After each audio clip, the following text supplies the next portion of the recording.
I lived back then in a small town somewhere in the north of Maine. You've definitely seen places like this in movies. One day at a local garage sale, I bought a box of old VHS tapes. A typical American yard sale at someone else's house. The seller, a gray-haired man in a hunting vest, said a strange phrase to me. Son, if you hear the signal, turn it off. Don't watch it at night. I took out an old of that same brick with a curved screen, set an archiver on the floor, and inserted the first tape. At first only white noise. Vertical lines trembling as if the tube were trying to catch a long dead broadcast channel. But then the image appeared. On the screen was an old studio, but the people's faces were erased, as if someone had blurred them right on the tape. The host began to speak, but his words sounded as if they were being played backwards. One person in the front row turned their head, but not in a human way. It twisted in jerks with the crackle of film. I changed the tape. I wanted to press stop, but the new recording started on its own. On the screen, the same studio, but empty. Not a single person, only the sound of footsteps.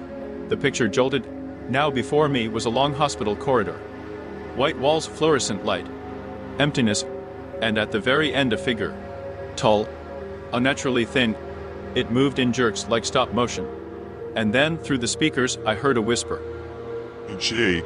I tried to pull out the tape. The player jammed, as if something was holding it from the inside.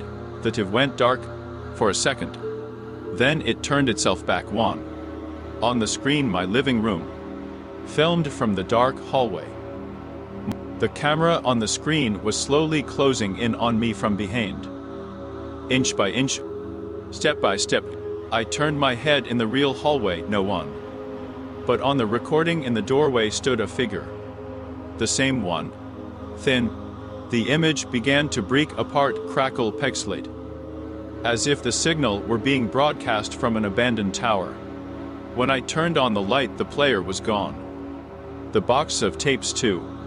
As if they had never existed. In Maine there are many legends. But none speak of the channel that films you yourself. Especially when you never turned it on.